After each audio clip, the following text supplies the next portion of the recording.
Welcome to the Emerging Civil War podcast. I'm Chris Mackowski, and joining me this evening is my colleague Nate Provost. Nate, how you doing? I'm good. How are you doing? Doing super well, thanks. And it is May, which in my neck of the woods means battlefield season, kicking off with Chancellorsville and then rolling into Wilderness and then right into Spotsylvania. And Nate is one of the new voices at Emerging Civil War, is a big Overland campaign guy. Yeah, I've been doing research on Cold Harbor, and I've read, of course, all of Gordon Ray's Overland campaign and many more. So it's great to be here. I'm really excited to be joining you this evening. But you did mention Chancellorsville, and so one item I did particularly want to bring up here is actually I was curious, just especially living near Virginia and studying both Chancellorsville and the Wilderness, and I'm just kind of curious about kind of the stark contrast. I know that a lot of people like to compare the two, and it's kind of ironic they overlap each other by just about a year. So I'm just kind of curious, like just your thoughts between those two different battles. Yeah, it's a year and 3 days between the two Mhm. of them, and the Battle of Chancellorsville sort of happens on the eastern edge of the Wilderness, whereas the Battle of the Wilderness kind of happens right in the thick of it. One of Joe Hooker's main objectives was to get through the Wilderness, push eastward toward Fredericksburg, and it's actually there on the edge of the Wilderness that Robert E. Lee and Stonewall Jackson turn around and catch Hooker. So Hooker actually has the benefit of quite a bit of open ground when he is leading his two columns on the Turnpike and the Plank Road. And Yeah. it's really his abandonment of that ground that I think sets the stage for his ultimate defeat. One could argue that his decision to pull back on May 1st is really what loses him the battle, because he does have the opportunity to deploy his forces, which outnumber Lee almost a little more than 2-1. And Mhm. so, that becomes a significant factor. So then when he contracts his lines and he does get into the Wilderness, it's a lot harder for him to keep track of what the Confederates are up to. It's a lot easier for the Confederates to maneuver. Now, contrast that to the Battle of the Wilderness, where Grant is also trying to get through the Wilderness as fast as possible to Spotsy, where the ground opens up. We're seeing a familiar theme here. Mhm. Yeah. And Lee hits him before Grant can even get out of the Wilderness. Yeah. And I say Lee hits him, and really, like, Lee shows up and goes nanny nanny boo boo, and Grant's the one who makes the decision to pitch in. When he tells Mhm. Warren, like, if you see any portion of the Confederate Army, pitch into him. Don't make dispositions. Just go. So Lee dangles that bait, and Grant absolutely takes it. And it's because they're so entrenched and entwined in that Wilderness that neither army can really get purchase on each other, which in essence makes it a draw, which for Lee makes it a win. And Grant's decision is like, you know what, let's just continue on with the plan and pull himself out of there. And I think that decision, and I always talk about it as the turning point of the war. Mhm. That decision where Grant's going to keep going, whereas Hooker is like, I got to pull out and withdraw. That makes all the difference. Absolutely. You could probably say something to the effect that it really, I know JFC Fuller makes a note that it's and again, I don't know how much I agree with this, and I don't know how you measure it. He calls it the Army of the Potomac's greatest strategic victory, and I do agree it's a strategic victory. Do I think it's the greatest strategic victory? I don't know. I think that's a little bit debatable. However, I do find it significant. I'm not sure if you've ever read Bruce Catton, but in one of his books, I can't remember which trilogy it is, but he actually makes note of at the Grand Review in 1865. They have all these flags with Grant's great victories on them, right? So it's like Shiloh, Vicksburg, Chattanooga. But I think interesting, the other one is the Wilderness, and I think that's significant. I think that ultimately their stillness at Appomattox, that's the one. That's the Mhm. one. So it's clear that that was a significant battle for the Union Army, and whether how you want to measure victory or defeat, I think Gordon Ray is right. It just kind of depends on how you measure that. But it is a turning point, and it goes to show the initiative outweighs just about anything else with Grant turning south and having that option available to him, unlike Hooker, which, there is the Battle of Chancellorsville is honestly kind of a disappointment as a result of that. So why I don't enjoy reading about it, to be honest. And Lee was disappointed by it, and certainly the entire Union Army was disappointed. Like everybody found Chancellorsville to be disappointing. Lee was more frustrated by his victory at Chancellorsville than he was by his victory at Fredericksburg, which says a lot, I think. Yeah, absolutely. And May 11th, it's kind of a important day, right? With Jeb Stuart, Battle of Yellow Tavern. I know that we've probably talked quite a bit about this with Sheridan. And Nate and I have very different ideas about Phil Sheridan, which is always kind of fun. We do a little trash talking in the way like baseball fans might trash talk the Yankees and the Red Sox. We trash talk. Right. Yeah. Although I will say, isn't it significant though that it's funny how this is the raid, right? This is the successful raid. It's not the one with the Richmond raid at Trevian Station or anything like that, right? That falls apart. But this is the raid, and Sheridan puts his mouth where his money is, and actually goes out and whips Jeb Stuart. Now, there is, I totally concede the point. He loses his eyes. But I just think for Grant, I'm just not sure where he ever really used the cavalry in reconnaissance. And if, I'm still looking for that experience he had out west. From what I understand, he just loved raids. He really liked using the cavalry for raids. The disruptive ability of a raid to really throw the enemy into tumult. And it served him real well in the Vicksburg campaign, for instance. Yeah.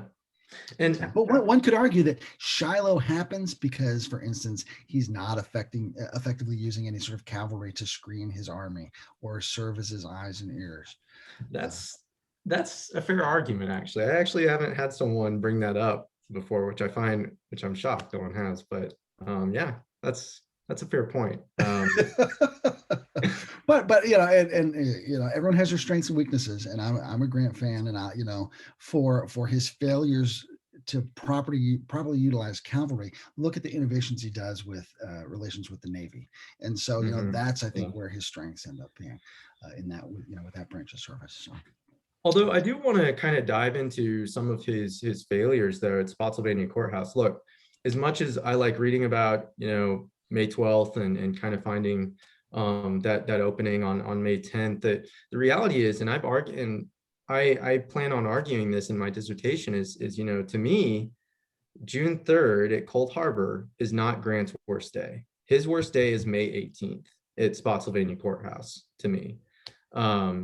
The charge, the plane, I mean, it was atrocious. By this point in time, it's very clear Lee has established a very defensive line. And more so than, obviously, there's not Muleshoe. And going out to Spotsylvania Courthouse and actually looking at Lee's new line, it's just kind of hard for me to imagine and say, I think at this point you should have just continued to maneuver south, because I know that Seigel, his Shenandoah, he fell apart out in the Shenandoah, and Butler is bottled up. I know Grant was probably just seeing if anything was there, but I can't see it justified, though. I can't see it. And I think the fact that he calls it off after 3 hours, I mean, he sees pretty clearly, like, this didn't work out the way I thought it was supposed to. Yeah. I do wonder, because I think a lot of that really hinges on the fact that he expects that army to move the way his Western armies did, quick, on the flash.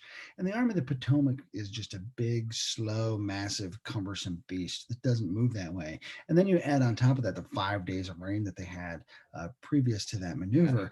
The army just can't move, aside from the fact that it usually just doesn't move. And so, had he been able to get the Second and Sixth Corps into position and really launch them, who knows what might have happened. Lee's last line is not especially strongly anchored. And so, if Grant could have had the men to extend that line to his right a little bit further, who knows what he might have found as he was doing that. But if if wishes were, I don't even know what the metaphor is, but like he's wishing the army's going to do something and it doesn't, and at least he has the smarts to call it off rather than try to prolong it. Yeah. Although, after that, he moves on to North Anna, and I'm disappointed that North Anna. I feel like North Anna is kind of like the forgotten middle child, as if you want to refer it to that. At least to me, because whenever I talk about it, it's either the Wilderness, Spotsy, or Cold Harbor. But then I feel like North Anna, and then depending on how you characterize it, Siege of Petersburg is, or the assaults on Petersburg are left out. So. Well, and one of the things, and you talked about Gordon's work earlier, and I think one of the brilliant things about his fifth book in his series was that he really gives due justice to Grant's withdrawal out of Cold Harbor and the crossing of the James. And then you kind of get into the initial siege against Petersburg and the Dimmock Line. But I think that withdrawal from Cold Harbor and getting across the river is completely overlooked. That's kind of the tail end of it's the postscript of the campaign.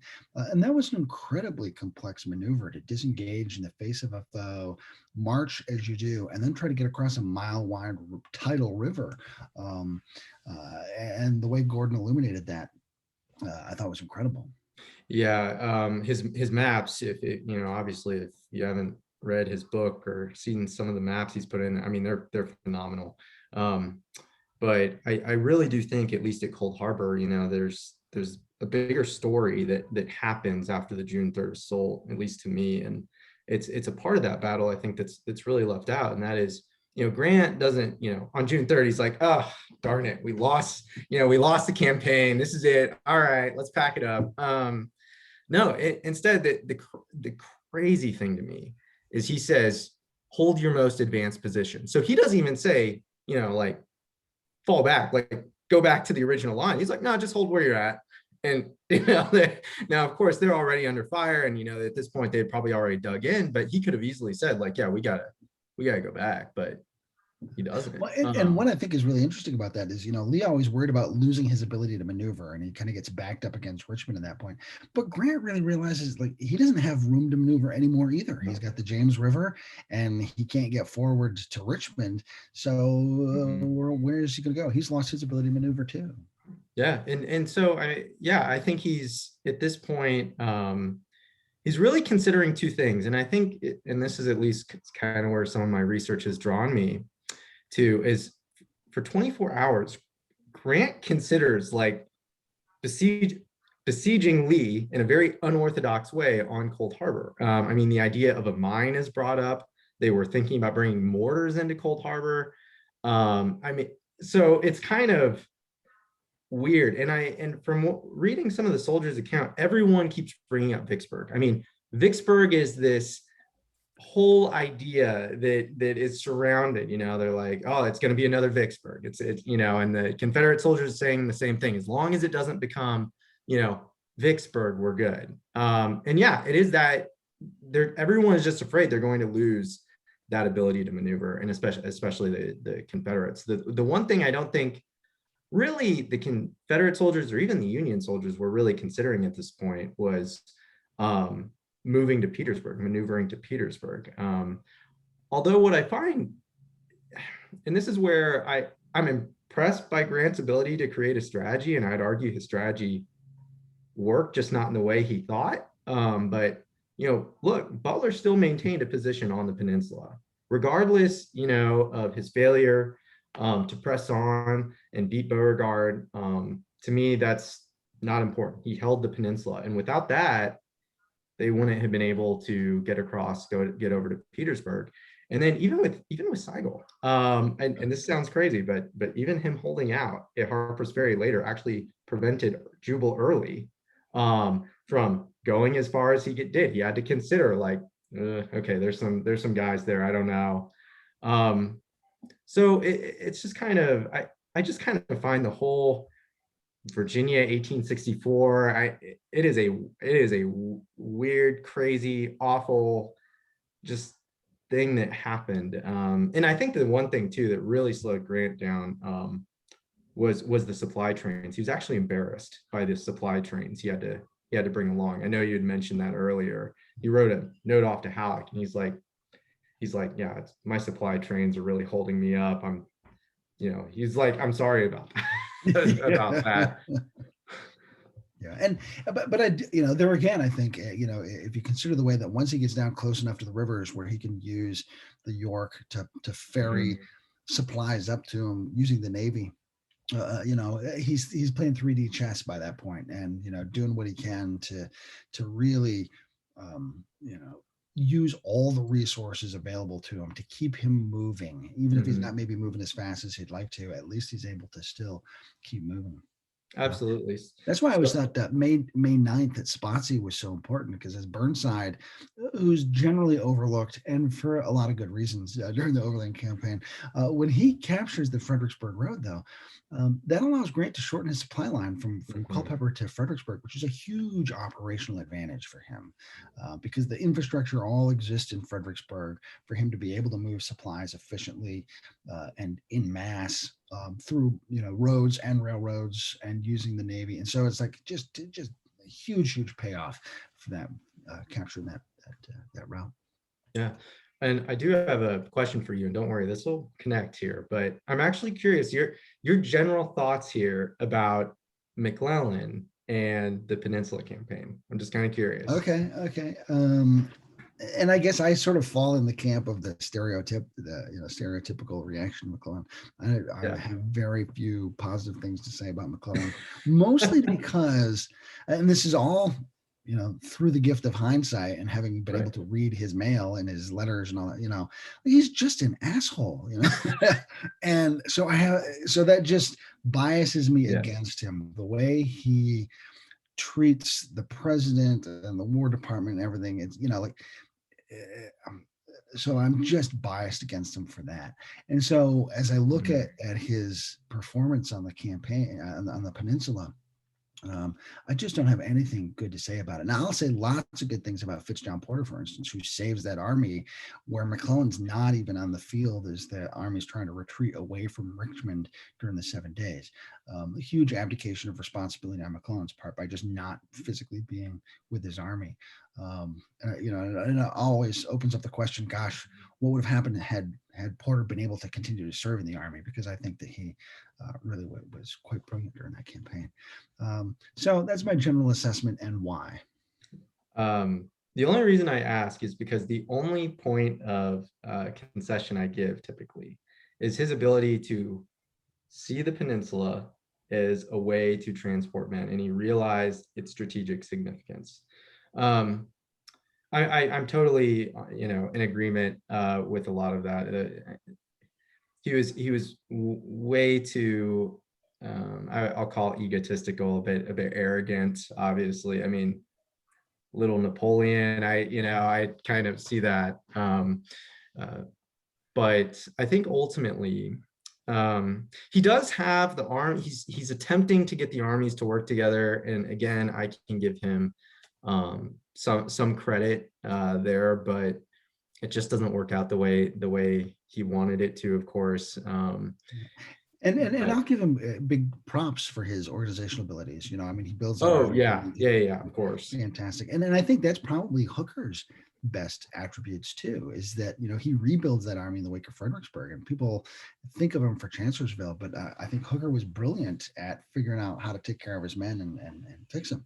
And I think Grant has the benefit of the learning curve. By 1864, all these people have had trial and error before him, and so he I think is shrewd to take advantage of all that. He might not be brilliant on his own that way, but he's brilliant for learning from the mistakes of others. Yeah, and I would even say he was probably politically pretty shrewd. He kind of understood to keep his head out of the politics in Washington. And to some extent, I really feel for Meade here. And just to kind of get on the topic of Meade, I guess all of a sudden, I just think the unfortunate thing is the first thing Grant has to do when he comes to Washington is go defend Meade for his actions at Gettysburg, which it kind of already goes to show the toxic political culture that surrounds the Army of the Potomac. And Grant having to navigate that is just something that I think was probably really, really hard for him to do. And I think that's kind of why, in my own interpretation of why he sent Sheridan off on the raid is I think he probably felt pretty awkward about bringing Sheridan along with him, forcing Sheridan to come with him, because Sheridan didn't want to go. Right. He recognized the glory was with Sherman going on to Atlanta. But Sheridan came with, and here's Meade, this guy that Grant wants to keep on, and here they are just getting into a terrible, terrible argument. And so Grant's like, okay, we're just going to split you guys up, and you're going to be on your way. So I think that's one of the reasons, but that's my own interpretation. So but that's a generous interpretation, which I appreciate, because I've always looked at it as one of Grant's low points of the campaign, this failure, this abdication of responsibility to not back his army commander in favor of his buddy. But see, the way you have interpreted that actually sheds some light on that in a way that is a bit more generous. Yeah, I will say though, he does lose some moral courage throughout the campaign, and especially in regards to what happens at the crater, where he backs Meade into not permitting the USCT into leading the initial charge. That was just total mistake, and I think he realized that. Later on, calling it like the saddest affair he ever witnessed.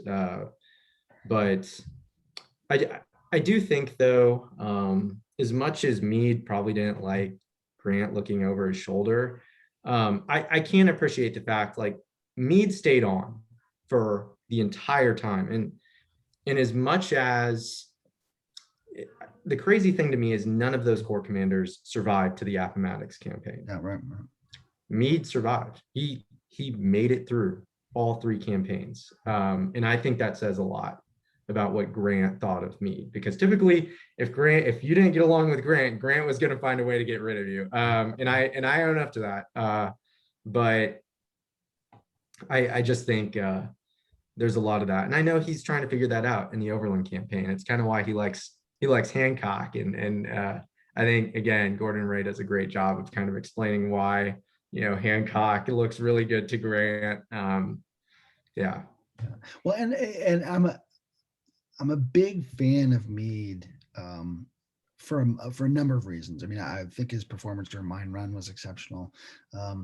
But the fact that he has his boss looking over his shoulder every single day of the Overland campaign through Petersburg, and he just mans up and takes it because it's his duty. And if you read his letters to his wife, and he's just chafing under it the whole time. I mean, and he hopes to be relieved, but he says it's his duty and he will stay on because that's what his duty requires. And that's such a foreign concept to a lot of people today about the responsibility that comes with your duty. And so I really admire Meade as just a consummate professional for all that stuff.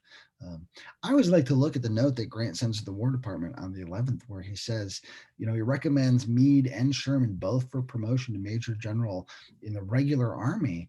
And he says, I don't want one of them promoted without the other. And we all know like what great pals Grant and Sherman were. Mm-hmm. And to think that he's putting Meade up on that same level as Sherman in that correspondence. And I think that that speaks well of how Grant thought of Meade, even if he didn't necessarily show it Mhm. overtly.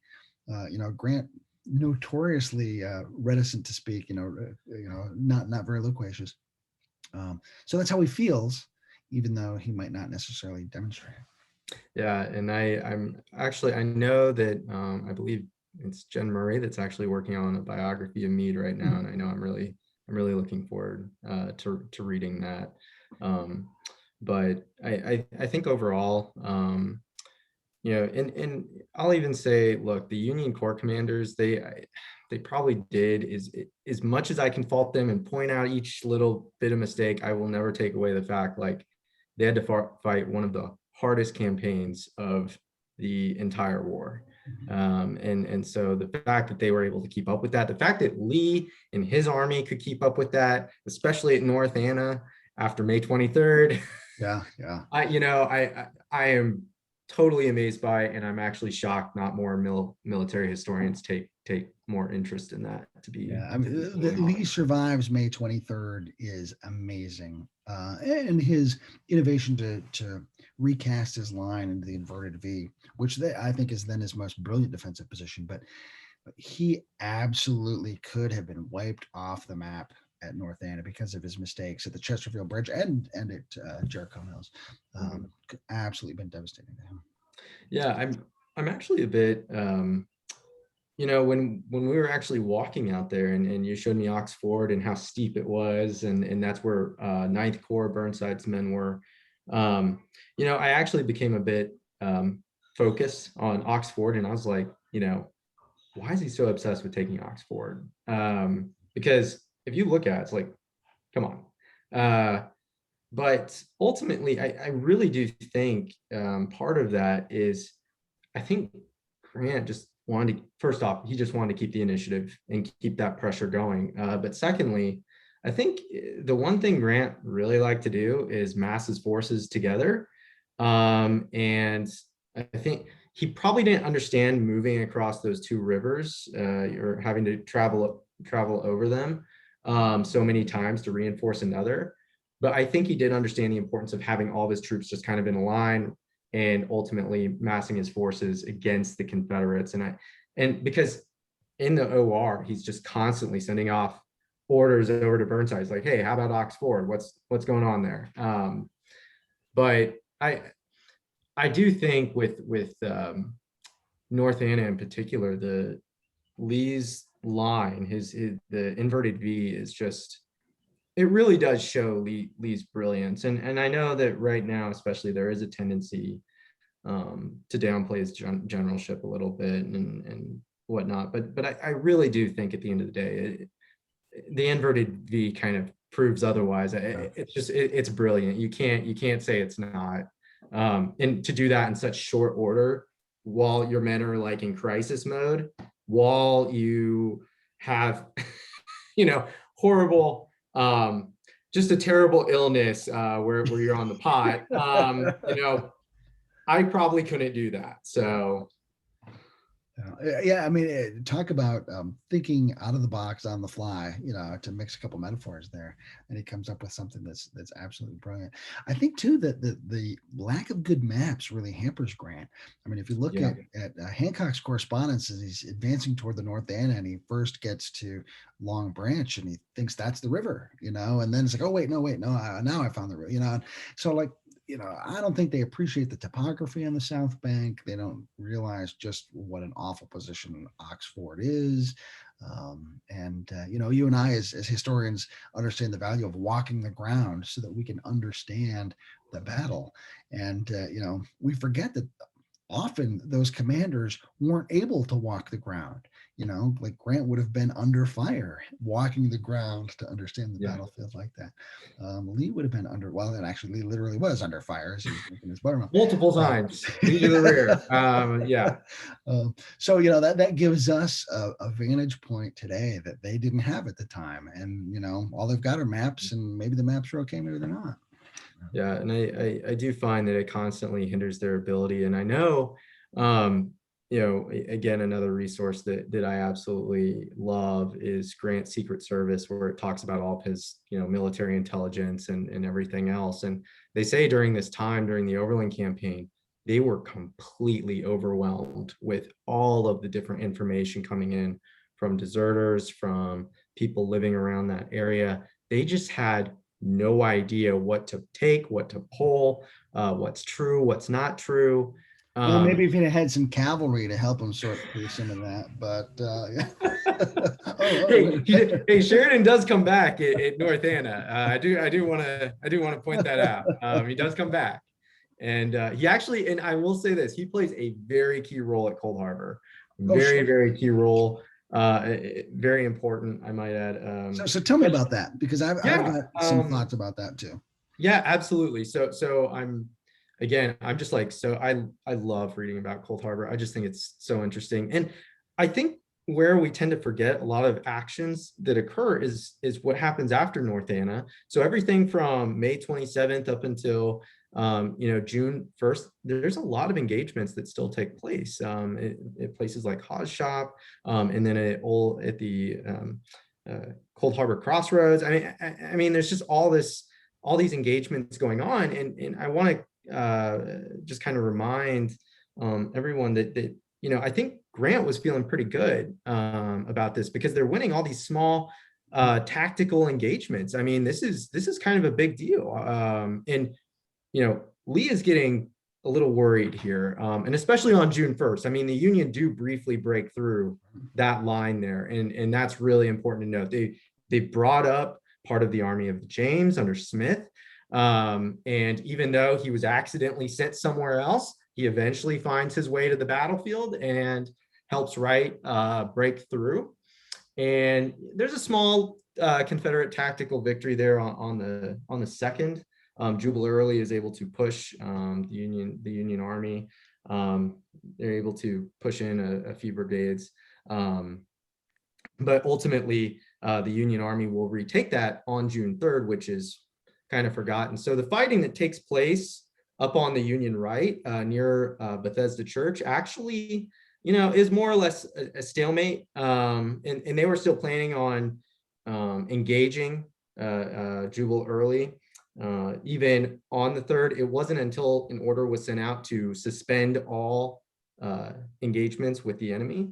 Really, the failure comes down on the Union left, and that's where everyone remembers Lee's last great field victory, as I like to call it. I ultimately, even though Hancock does briefly break through, I primarily blame Wright for that. He was supposed to coordinate with both Smith and Hancock, and he doesn't. And Smith is saying, like, I can proceed forward, but I got to have some support. And same with Hancock. Hancock is sending off the same orders, right? And I think that's one of those, I think one of Meade's low points, because he's kind of like, to heck with it, and he sort of washes his hands, and he's the guy who really should be serving the role to coordinate all that stuff and make sure it happens. And it's almost like he's so disgusted by that point that it's just. Yeah. And, I need to do more research on this, but, at least from what I found, Meade did send out a few orders to make sure that they were coordinated. And that's why I think I get so frustrated with Wright, because I'm seeing these orders and I go, okay, well, the orders are right here. Why didn't you keep advancing? And at that point, really, you only have 2 corps. You don't have a full 3rd corps to support you. And that's going to make a huge difference, because the Confederate Army only had 1 reserve, and they used that reserve on Hancock. So, to me, I'm just like, oh man, you were this close. And we could go through the whole Overland campaign and look, almost day by day, like somebody was this close somewhere. Oh, I know. It's sickening. But I will say, my main focus is after that. And that is when, amazingly, Grant contracts his line somehow without any disaster occurring. And ultimately kind of uses regular approaches. This, again, the siege warfare kind of comes up, but Lee notices this and he says, okay, I got to take the initiative back here. And he's writing letters off to Davis and he's saying, okay, this is my chance. I can do this. It never happens. There are probes on the 4th and the 6th, I believe. There's a limited offensive that does take place on the 7th, but none of that follows through. And then on the 10th, Lee is ordering his corps commanders. He's like, hey, if you catch them pulling out from their position, you have to attack them. Doesn't catch them. And the reason why is on June 7th, Grant's like, Sheridan, go drive their cavalry away, make them lose their eyes for a minute. So the impressive thing here, right, is if Grant loses his eyes, Lee definitely needs to be criticized on June 7th for saying, yep, everyone go after him. He's now blind. Grant can do whatever he wants. And so I think that is the turning point of that battle and how Grant is able to successfully withdraw. And I think that's a matter of Lee's overconfidence. Like, you know, he's got Grant basically pinned down, or Grant, you know, has pinned himself down. And where's he going to go? You know, and so, you know, Lee's thinking Grant doesn't have a whole lot of options. So he's feeling his oats. And, you know, as you said, he's starting to think offensively there because, you know, he thinks he's got Grant on the ropes at that point. So what do you make of the truce? Yeah. And I think that's a really good question. And we had talked about this a little bit, and I'm pretty much in agreement with you here. Look, Lee was in the right. Okay. He had every right to say, yeah, admit, you know, you lost on June 3rd. I do think the lettering is specifically referring to June 3rd. At this point, I don't think he's like referring to like all the engagements, but just like, look what you did on June 3rd. And you know, look, Grant, at this point, he's put himself in this position. And so Grant kind of needs to just own up to that and deal with it. Because look, at this point, he does have wounded men on the field and he needs to bring them in. And clearly his troops are really upset about this. Otherwise, they wouldn't have come to him and said, hey, you know, like we got to get our guys off the field. And so I think that's where Grant kind of falls through the cracks a little bit there. But I do want to say this, and I think this part is often forgotten, is they only brought, I think there was like one Union survivor, maybe two, after the truce was fully put into effect. But at this point, between June 4th to June 7th, Lee actually has more wounded men on the field at this point. That are still alive, most likely. So that, you know, it is a little bit weird because Lee can also go and retrieve his wounded. However, you know, Lee is always talking about he has manpower shortages and all this stuff, but he's kind of like, you know, I want you to concede defeat before I go and do that. I think that is also a bit curious. Gordon Ray is absolutely right to say they're two hard-headed men that just didn't want to admit defeat. And, you know, and I think both of them keenly aware of the political implications of looking like they're the losers. One of the things that as I keep thinking about this incident is it suggests to me that maybe Grant is not bargaining from a position of strength, because if he was, you know, if he was winning, what does he have to lose? I mean, aside from the political stuff, but it's just like, you know what? I can be magnanimous here because I know I'm winning. I've got this. I've got the confidence. Fine. You know, like he could give that away if he was, as, you know, thinking that he was in a strong position. So what does that really say then about, you know, how he's thinking about himself? And, you know, aside from the political implications of what's going on. Yeah. You know, because it is a you know, humanitarian crisis. You know, I don't know how else to put it. That deeply impacts both sides, and it casts both men in pretty poor light, I think. It really does, and I think it also goes to show like how far away both Lee and Grant are from the actual fighting itself, and I've said this before. I really do think that the awful part of war, and it's unfortunate, both Grant and Lee flopped on this, is that, you know, out of all the death and everything else, I've always said the great part about the United States is the individuality that comes along with it. But in war, that individuality is taken away, and the collective goal becomes like your primary objective. So the lives of these men have ultimately become secondary, and it's the objective that they have to succeed. But there are times when you, in this instance especially, morale is down. You need to go out and you need to somehow raise that morale. And I really do think Grant missed an opportunity here to raise some of that morale and say, look, Grant, in this time period, he actually was on the defensive. He was actually just waiting on Lee to attack him because he knows after this June 3rd assault, he has temporarily lost his offensive capability, and he's got to refigure everything into the equation. And he is, Grant, and as much as he probably didn't want to admit it, he was always afraid of Lee pulling a cat out of the bag or something, like just having someone just completely flank his side without him realize it. So for Grant, I think he was always worried about it. Did he show it? Probably not a lot, but I think in this instance, he was pretty concerned about that.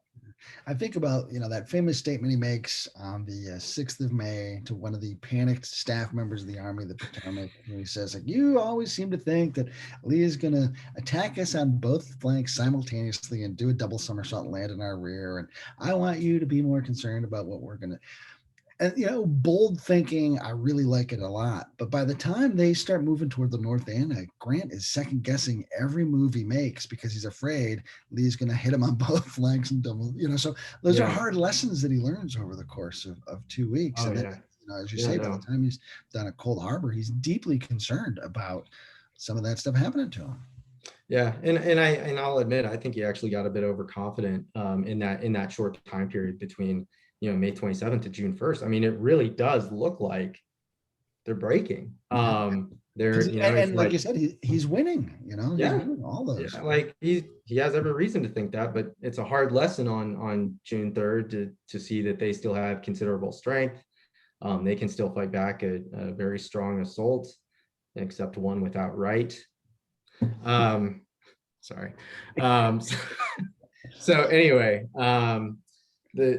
I think you start to actually see some of that with Lee actually during the Petersburg campaign. He actually becomes very, very concerned about what Grant's doing. And I think that's actually where Lee kind of falls apart because he's asking, both the Secretary of War, he's asking Davis, he's like, hey, we got to get these supplies figured out.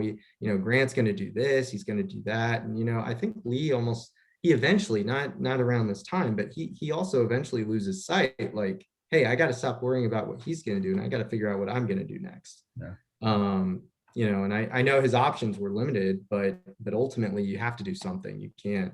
Being stagnant in warfare is one of the worst things you could possibly do. So let's back things up to the wilderness for a second. Yeah. What would you consider to be the pivotal moment or the pivotal outcome of the wilderness? Let's kind of go through the Overland campaign in stages here. Yeah, sure. So of the wilderness, I know a lot of people like to say Grant heading south. Well, he wouldn't have been able to do that without Hancock holding off that Confederate counterattack.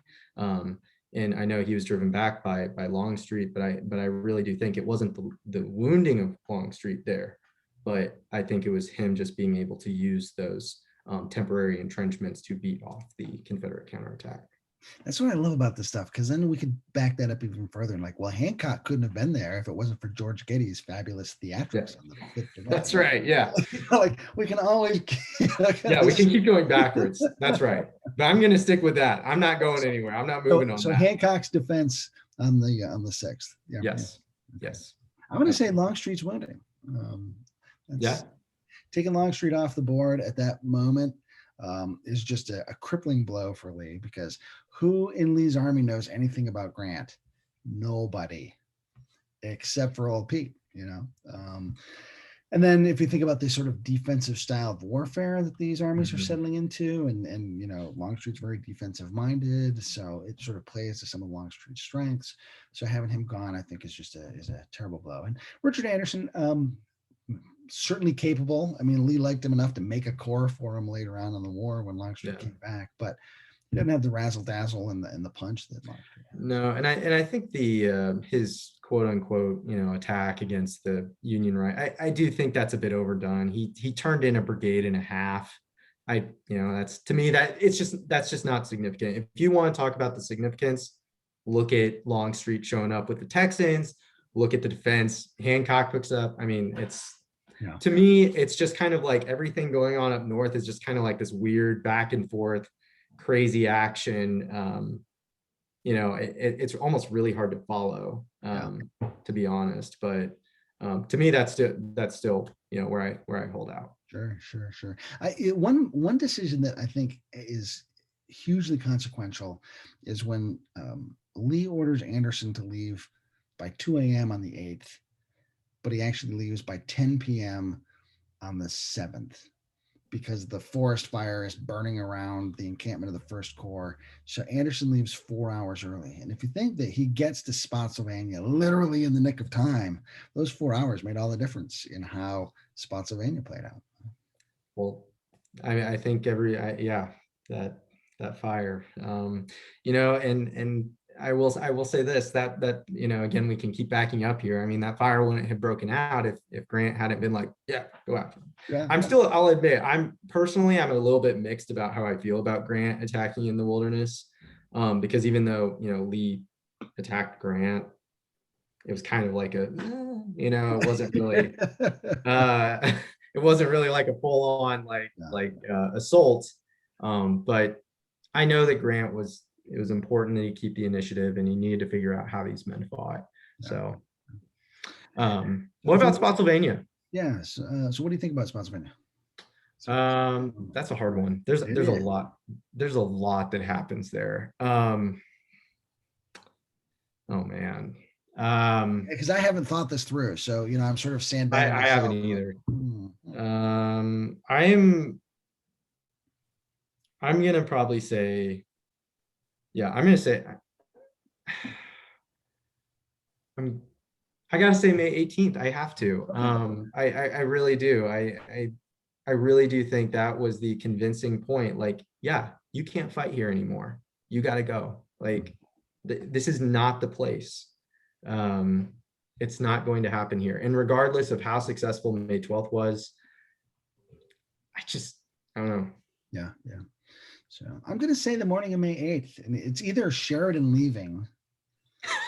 Right. It's always Sheridan leaving. It's always got to be on Sheridan. I imagine we're going to get to North Anna, and it's somehow going to be Sheridan again. I have no idea how, but it's going to be Sheridan. Grant gets elected president because Sheridan leaves on the morning of the day. Yeah, that's right. Yeah. Because that it forces Meade to fight that battle in a way that Meade was not used to operating, because he was used to having his cavalry scouting and protecting his flanks and that sort of thing. Yeah, and I can go ahead. Or Anderson's arrival in the nick of time, because that then affects the way the battle unfolds.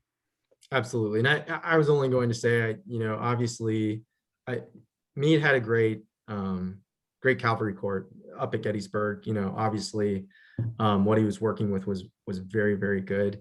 And I know that they still have guys like Greg, and I'm a big fan of Greg. I think he does very well, but that's it. Yeah, that's what I was debating between May 8th or May 18th. But I guess I'm going to stick with May 18th. I'll stick with May 18th. No, that's that's all right. I mean, it's a big eye opener for Grant, I think. Yeah. All right. What about North Anna? North Anna. The pivotal moment at North Anna. It has to be Lee deciding to reconfigure his lines, I think. I'm totally in agreement. I wouldn't say anything else. That I would say that is like the key moment. Although I will say, the assault, the counterattack at Jericho Mills, I think is really interesting because Warren almost doesn't hold. Right. there, which to some degree I'd almost be interested, because it would almost make me wonder if they would hold a defensive position there, and Lee would attempt to keep men all extended all the way up there. And I almost sometimes wonder, like, how would that affect his lines if the Union Army then massed more towards Lee's right? But that's just a big what if. Cold Harbor. Well, Totopotomy Creek. We should always we haven't even. Oh yeah, that's right. We haven't mentioned the name Totopotomy Creek, which blends into Bethesda Church, which blends into Cold Harbor. So I actually include that as a part of the Battle of Cold Harbor. In my dissertation, and that's probably why I don't include it. That's all right. I just like to say it because it's hard to say Totopotomy, and it's spelled with a whole bunch of O's that people don't realize are in there. So that's well, and between you and me, I always just say Bethesda Church because I never want to mess that up. So let's talk about just like any of the actions leading up to June 1st between North Anna. I gotta say hot shot. Lee figures out where Grant is. Yeah, that would be my guess too. So yeah, absolutely. But also holding Cold Harbor Crossroads by Sheridan, and Grant's order to him, like, hold that at all costs. I think, to me, that shows Grant can read the topography. I've always argued, like, anyone that says he can't read a map, can't read the importance of the topography, I'm like, look at that. So I would say that order was really, really significant because he understood the importance of Cold Harbor. Mm-hmm. Okay. All right.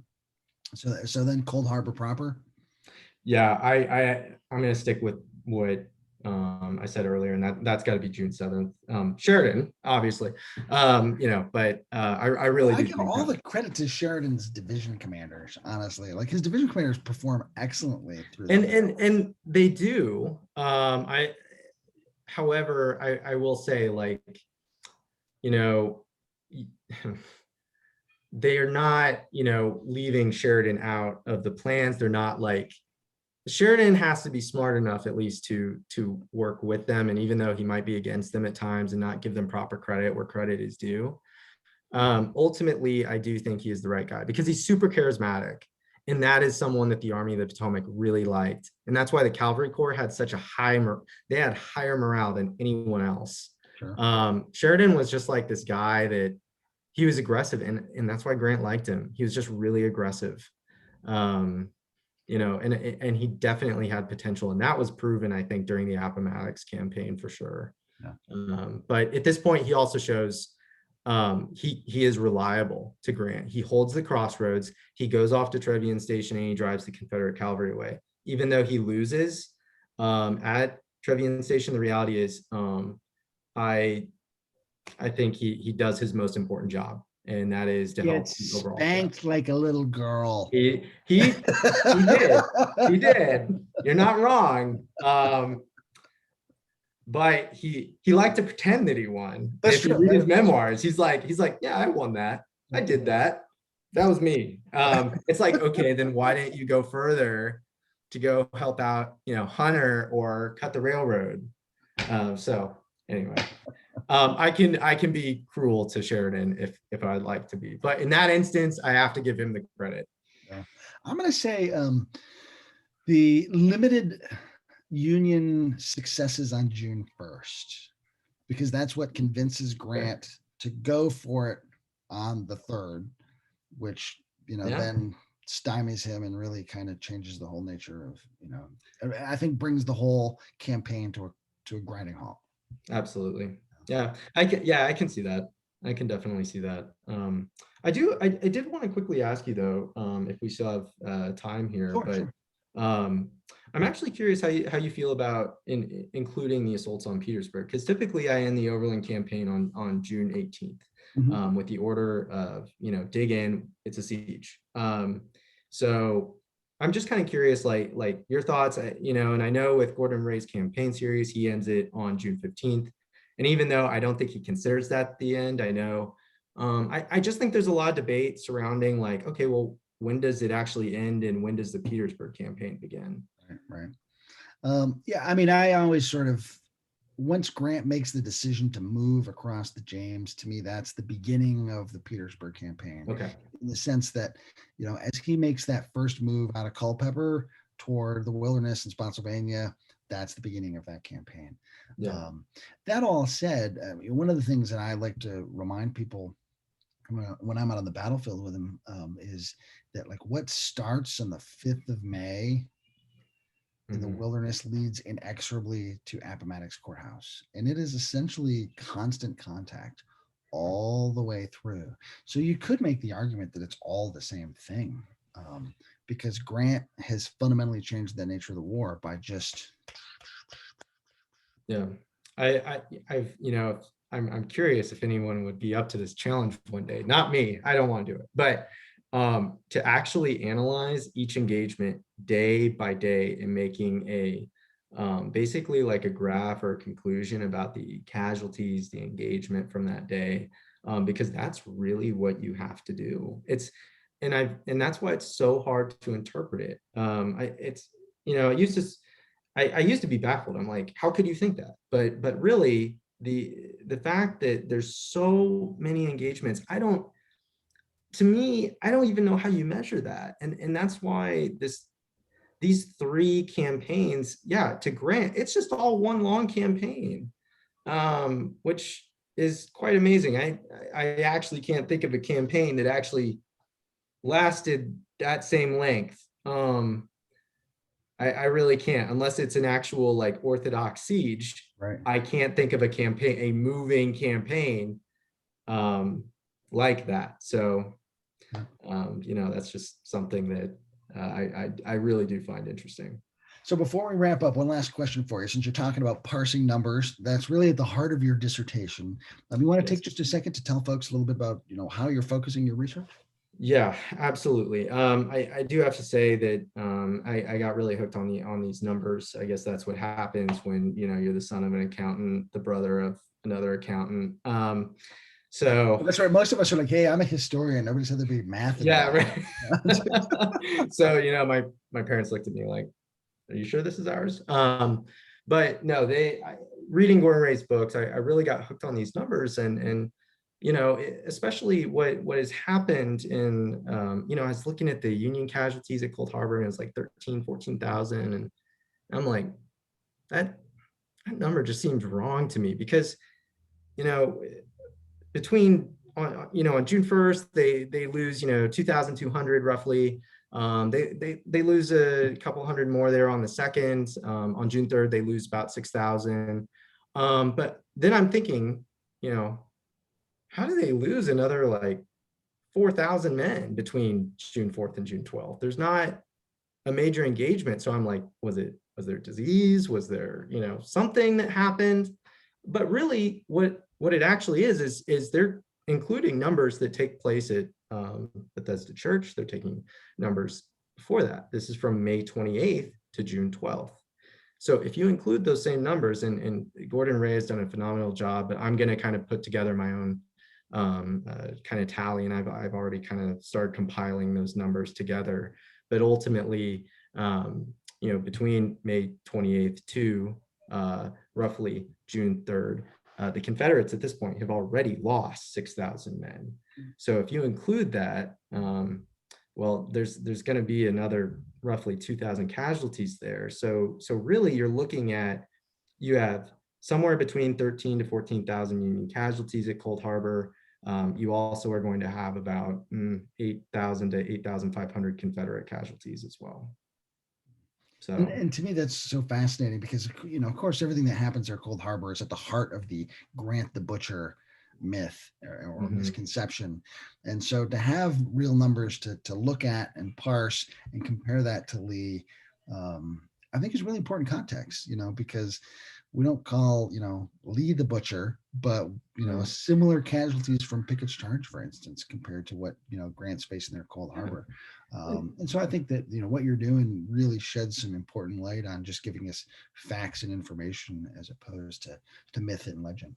Yeah, and look, Lee, I know a lot of people say Lee was a great defensive general, and I'm not saying he wasn't, but Lee preferred the offensive. He absolutely preferred the offensive. And and rightfully he should have. The offensive is what you always want to be on.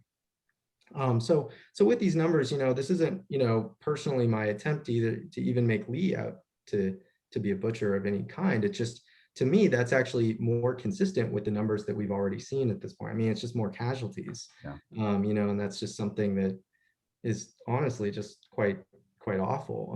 And I think it goes to show that, we at this point, we just can't measure these battles anymore by casualties. We really have to look at what they were achieving. Were they achieving their political goals? Were they raising morale? I mean, this is something that I think we just have to dig a little bit more into. And of course, at the end of the day, all these numbers are people just like you and me. Exactly. And that's why we want to tell these stories, is so that people can realize that this is not a bunch of far off, long ago people, but they're folks just like us. And exactly. Yeah, they deserve to be remembered. Nate, I've had a great time shooting the breeze with you tonight. Thanks so much. Absolutely. I appreciate you having me on, and hopefully I'll be on at some point again to talk more about, the Overland campaign or Petersburg or whatever. But again, thanks for having me on. Yeah, absolutely. So thanks so much, everyone, for joining us. I'm Chris Mackowski for the Emerging Civil War podcast. We will see you online and on the battlefield.